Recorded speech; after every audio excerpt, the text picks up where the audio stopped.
What's good, kings and queens? The previous video left me pretty exhausted and I had to take some time and get myself resituated. So the first video to start the month off is when the best versus the best. This is a video of when two fighters, both in their primes, and a win there will put them in a highly notarized position. That being said, let's start the video.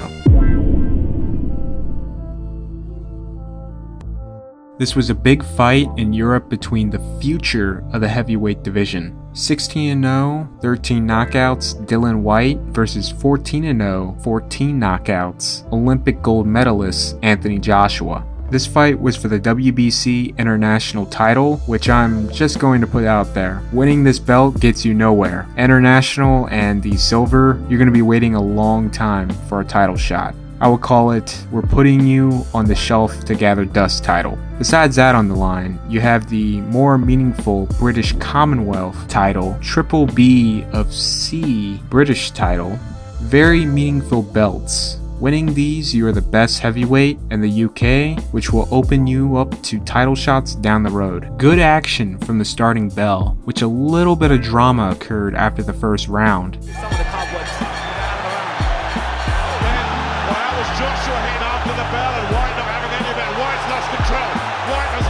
The second round, Whyte really started to put some leather on Joshua, landing big shots as Joshua out of nowhere stopped using his reach advantage and abandoned the jab. Joshua will come back in the third to take the tempo away from Whyte and get back to using his reach advantage, to where Whyte was no longer able to land anything threatening, resulting him to fatigue. In the seventh round, Whyte's defense was loosened so much that Joshua was able to set him up with a shot that he couldn't get earlier in the fight to immediately put away Whyte. Surely no way up here for Dillian Whyte. It's stopped, it's over. The 21-year-old 6-0 Kazuto Ioka started off his 2011 year with a bang, dethroning 35-0 Oredong CP Freshmart for the WBC strawweight title. Akira Yaegashi later that year, at his second crack at the title, won the WBA crown and a Fight of the Year nominee against Ponsawan Pompramuk. Ioka was ranked number 2 in the world, and Yaegashi was ranked number 10 by Ring Magazine. This fight was a WBC and WBA unification. For Japan's biggest fight of the year, it lived up to all the hype, easily a nominee for Fight of the Year. Both guys were giving it their all every round.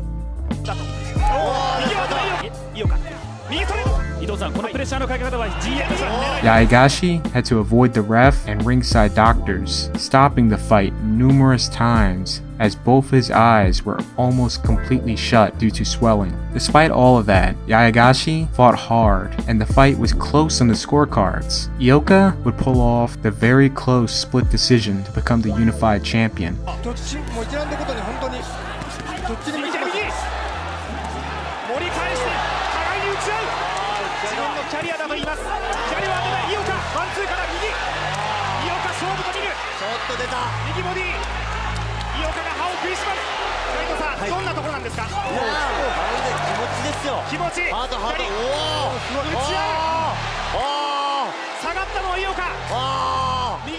Two judges scored it 115-113 and the last judge had it 115-114.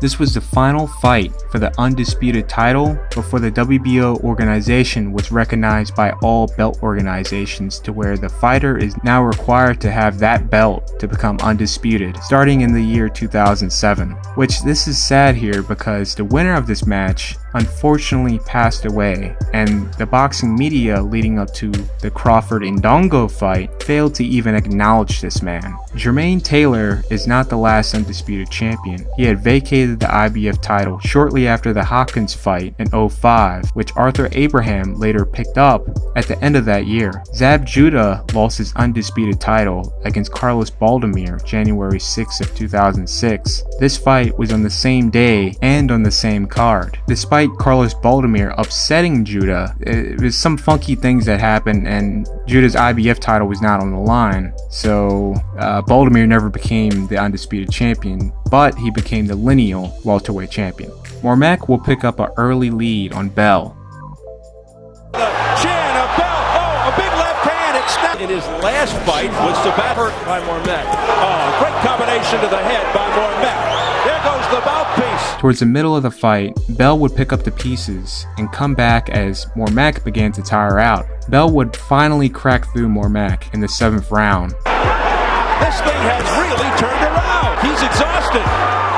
He's run out of gas.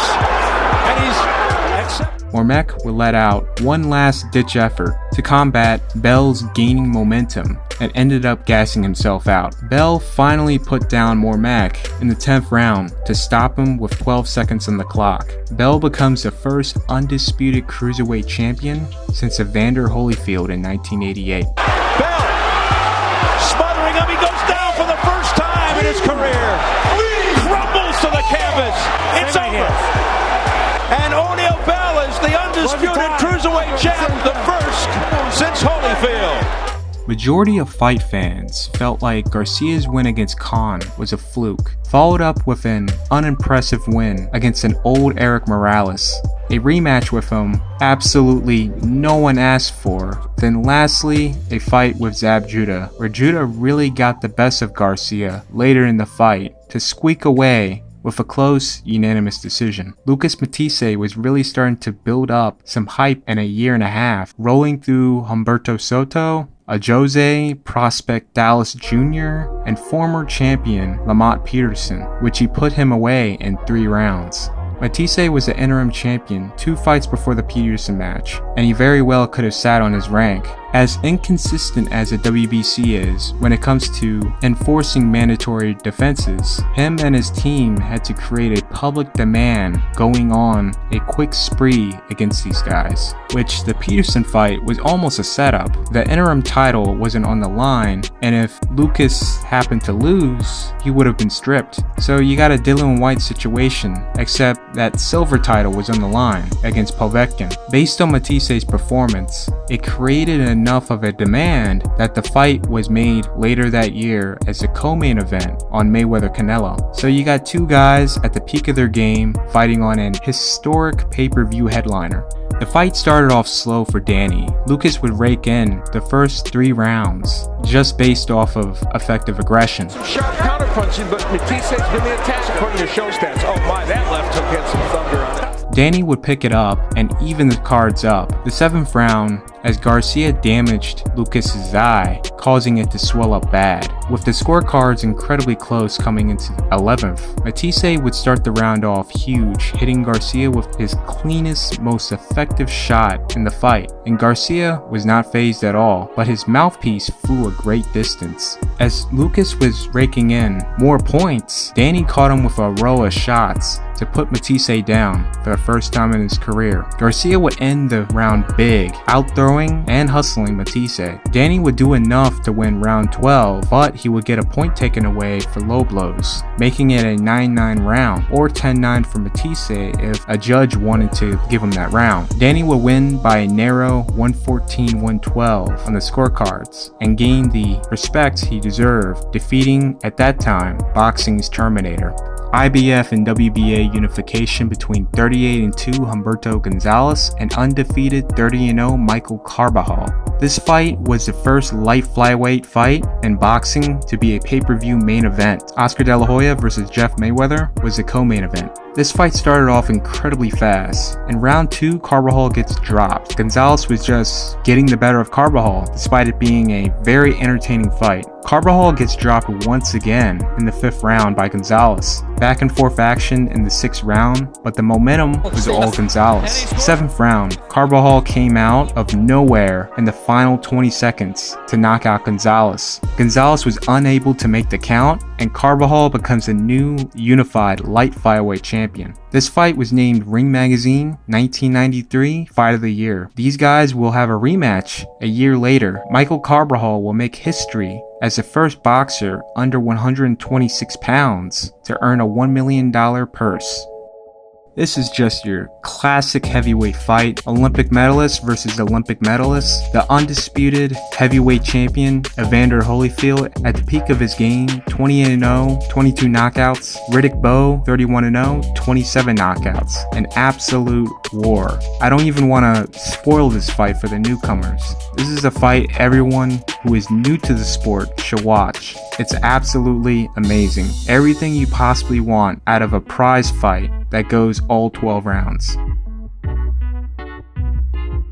I don't think this fight actually needs an introduction or backstory. This was for the undisputed middleweight championship. Both guys did a great job promoting the fight. Hagler stating he is going to war, and this exceeded every fight fan's expectations. Ring Magazine called round 1 the greatest round in boxing history.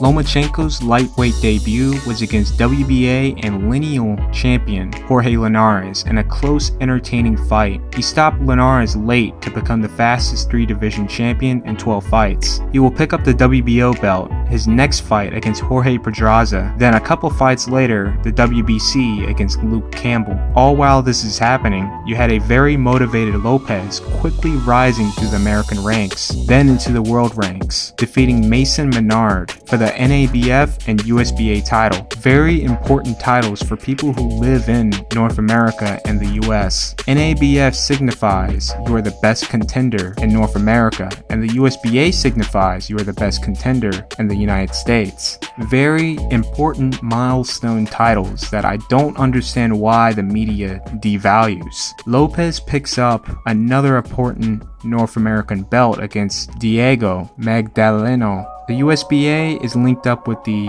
IBF, and this gives Lopez a chance to make a run for the IBF title. In the title eliminator, he had to face 18-0 OPBF champion Masayoshi Nakatani. Lopez took the hardest but the most guaranteed route to get a title shot. I wrote about Masayoshi years back as a fighter to keep an eye on to become a contender and a potential title holder, as he had good power, skills, and incredibly big for the weight class. 71 reach and almost 6 feet tall in the lightweight division. At that time, when I wrote about him, which was in 2014, the lightweight division was a completely different place, and this wonder kid, Teofimo, was not around. Lopez, in his biggest test, beats Nakatani by a wide margin to earn his shot for the IBF against Richard Kami. I really had high hopes for Nakatani. It is sad people would use this fight as an example that Lopez did not have a chance against world-class competition. Kami was ranked number 3 in the world by Ring Magazine,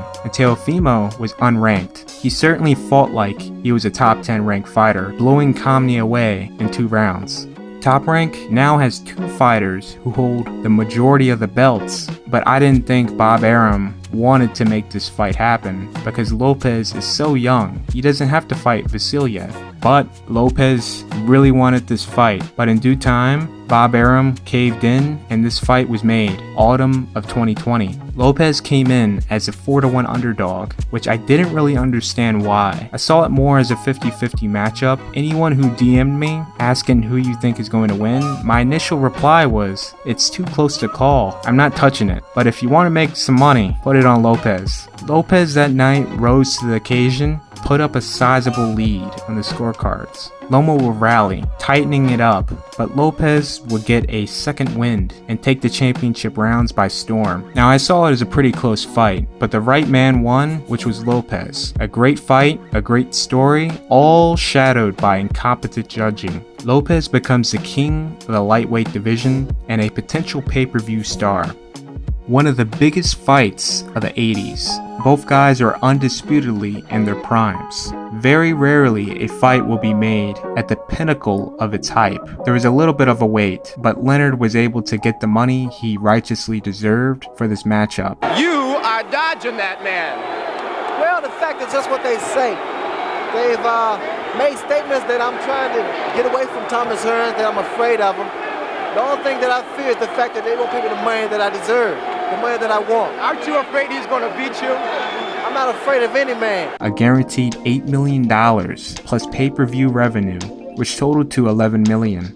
This was for the undisputed welterweight championship. Hearns put up a lead early on. Leonard would rally and tighten up the scorecards, possibly evening it up, but Hearns would come back and rake in enough rounds to where Leonard would need a knockout to win into the 14th round. Angelo Dundee, Leonard's trainer, didn't have to say much, which gave Sugar a second wind, and he finally got through Hearns, stopping him towards the halfway point of the 14th round. He's going to be knocked out. With Danny Garcia moving up, vacating the WBC, lineal, and WBA belts, the division was at an exciting power grab. Terrence Crawford had moved up to the junior welterweight division and scooped the WBO titles against Thomas Delorme to later unify the division against Victor Postal to become the WBC, WBO, and lineal champion. Meanwhile, I am witnessing before my eyes the most amazing run by a wildcard fighter. So Indongo is not tied to anyone politically, which I mean a network or a promotion, so he can freely go wherever he pleases. So Edward T picked up the IBF belt in 2015, dethroning 48-0 Caesar, then to stop him once again in the rematch. He will make another quick defense ending in the second round. His third defense will be against little-known Julius Indongo. Edouard was building up his reputation as one of the hardest punchers in boxing, and I would say he was a fight away from breaking through and going to America to make a name of himself. But Indongo ruined such dreams in 40 seconds of the first round, knocking Edouard out. Ricky Burns just won the WBA title, and his handlers saw Indongo as possibly an easy fight, and since he's tied to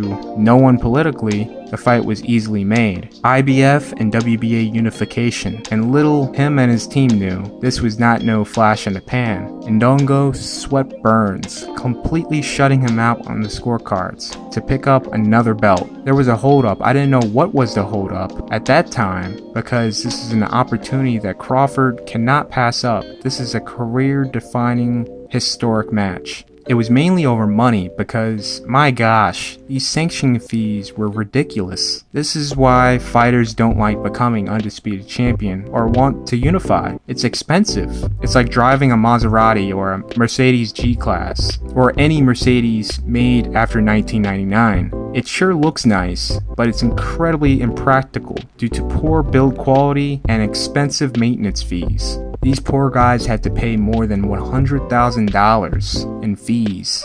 So you gotta pay a title tax, and since you're now in a new tax bracket, you gotta pay Uncle Sam a big tax, which leaves you with chump change. This was Crawford's coming out party, and he did not disappoint, easily beating Indongo in 3 rounds to become the first undisputed champion since O'Neal Bell in 2006.